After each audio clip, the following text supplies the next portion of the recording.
What's going on, everybody? Kalipus Tech here, coming back at you with another video. In this video, I'm going to be giving you some tips and tricks for the Motorola Moto G Play 2023 to help you make the most of the camera setup. Now, as always, if you do end up wanting to learn more about this phone, definitely check out the description, where I will be linking to several other videos about it, as well as some information about pricing, availability, and some of my favorite smartphone accessories. But with that being said, let's get into it. So the first thing I'm going to show you is a quick way to actually get to your camera. Now usually with pretty much any Android phone, no matter what you're doing on the phone, you can typically access the camera simply by double pressing the power key like this. But unfortunately, as you can see here, instead of the camera, it opens up the assistant. Now I don't know why they did that, since there's so many other ways to get to the assistant anyway, like this for example. So it honestly doesn't make a whole lot of sense why that would be the default. But regardless, if you do want to use the power key to access the camera, it is at least still an option. So to do this, what you're going to want to do is go to Settings. Then from here, go to System. Then from this menu, go to Gestures. And then finally from here, go to where it says double press power key. As you can see, again by default, double pressing the power key will activate the assistant. But if you want, you can have it launch the camera. So now if we double press the power key, as you can see, the camera opens right up. And as you can see here, it also does work when the display is locked, so definitely a nice shortcut. Now I'm going to show you how to use the macro camera to get close-up detailed images. Now this is a really easy feature to use. From the main photo mode on the camera app, what you're going to want to do is hit this icon right here. And now we are in macro mode. Now when you're taking macro photos, make sure your camera is between 2 and 4 centimeters from whatever you're taking a picture of. So essentially, it can't be too far away, but at the same time, also make sure it's not too close either. But in general, once you get the right angle, I do think the macro camera on this phone does a surprisingly good job, especially considering it's more of an entry-level device. So in general, if you are trying to get those close-up detailed images, then this is definitely a nice feature to have. Something else to keep in mind is when you're done with macro mode, you are going to want to press the 1 right here. Because of course, if you're trying to take regular photos in macro mode, everything is going to be blurry. The next thing I'm going to show you is a feature called Tap Anywhere to Capture. Now, as the name suggests, this is basically going to allow you to take a picture by pretty much tapping anywhere on the screen. This is good for something like a selfie, for example. Maybe you want to take a picture at this angle. Obviously, reaching the shutter button is a little inconvenient, so the Tap Anywhere to Capture feature definitely makes it a lot easier. So to enable this feature, what you're going to do is go to Settings. Then from here, go to Capture Settings. And then from here, toggle on Tap Anywhere to Capture. Now with this on, if we go back to the camera, as you can see, if you tap anywhere on the screen, it is going to take a picture.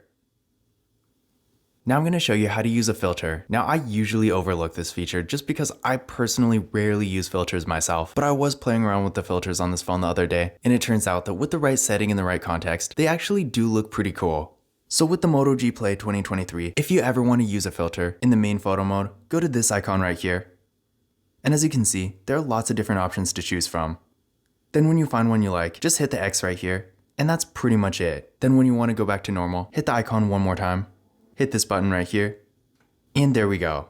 Now I'm going to show you how to customize the quick access bar. Now with this phone, the camera setup is honestly pretty simple, and it doesn't really have a ton of features and modes, but there are still a couple things here. So down here, if we go to the More section, as you can see, we got spot color, panorama, and time-lapse. So if you ever want to change this bar, like maybe you use time-lapse a lot, or maybe you don't use pro mode or portrait mode or something like that, whatever the case may be, if you ever do want to change it, simply hit this pencil icon right here.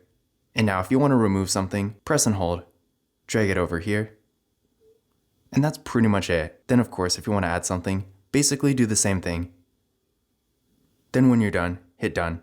And as you can see, the quick access bar has been updated. In addition to this, if you ever do customize this bar and you want to change it back to the default setting, simply hit this reset button right here, hit reset, and now it's right back to normal. The next thing I'm going to show you is how to change your aspect ratio. Now by default, like pretty much any smartphone, the aspect ratio with this phone's camera is going to be 3:4, but we do have a few different options. So to change your aspect ratio, go up to this icon where it says 3:4, tap here. And as you can see, we are now in 9:16, or 16:9 if you're in landscape mode. This is great for stuff like video thumbnails, for example, or maybe if you're taking a scenery picture, something like that. And then vertical if you're doing something like an Instagram story. But then from here, if we tap one more time, now we're in full mode, which is basically the entire aspect ratio of the phone's display, which in the case of this phone is going to be 20:9. And then finally, if you tap one more time, it's going to bring us right back to 3:4. Now I'm going to show you how to take active photos. Now essentially, active photos, also known as live photos, are basically normal photos that capture a little bit of motion in them. And this is going to make it a lot easier to take a picture of a moving object. So for example, if you're taking a picture of maybe a car driving or a bird flying or somebody walking, the active photo feature is going to make it a lot easier to take a picture like that without things looking like one giant blur. Now, while this feature is not on by default, from the main camera screen, what you're going to want to do is swipe down like this. And from here, as you can see again, active photos is off by default, but you can also set it to on.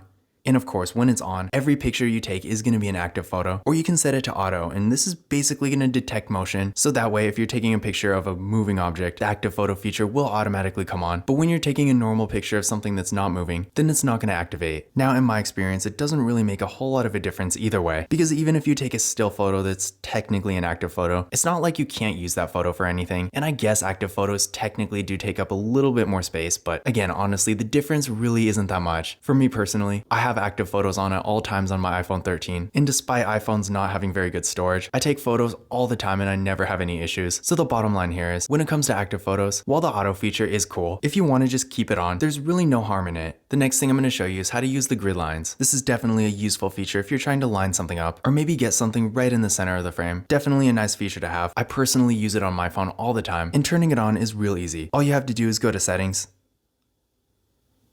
From here, go to capture settings. And then from here, turn on assistive grid. And now if we go back to the camera, as you can see, the grid is now on. Another nice feature we have here is the leveler, which, as the name suggests, it's basically just going to help you make sure your picture is level. So if we go back to the camera, as you can see, definitely a nice feature to have. Now I'm going to show you how to mute the shutter. Now it wasn't making this noise earlier because I had my phone on mute for some reason, but by default, when your sound is on, by default, whenever you take a picture, it's going to make this sound. So definitely a pretty loud sound for a shutter, and if you're really taking a lot of pictures, I can definitely imagine this getting old. So to mute the shutter, what you're going to do is go to settings. From here, go to capture settings. And as you can see by default, shutter sound will be on, but if we mute it, go back to the camera. And now as you can see, no more sound. And finally, the last thing I'm going to show you is yet another way to take a picture or record a video. Now, aside from using the shutter button or tap anywhere to capture, what you can also do is press either volume key, and it's basically like a physical shutter button. So definitely pretty cool. With some phones, you can actually use the volume keys to zoom instead, but unfortunately with this phone, this is pretty much the only option. But still, that being said, I guess having a physical shutter button is kind of cool too. But this concludes my camera tips and tricks video for the Motorola Moto G Play 2023. Again, if you want to learn more about this phone, definitely check out the description, where I will be linking to several other videos about it, as well as some information about pricing, availability, and some of my favorite smartphone accessories. But that's it for this video. If you enjoyed it and found it useful, be sure to give it a thumbs up and hit that subscribe button. Don't forget to follow Kalibas Tech on Twitter and Instagram. And as always, I will see you in the next video.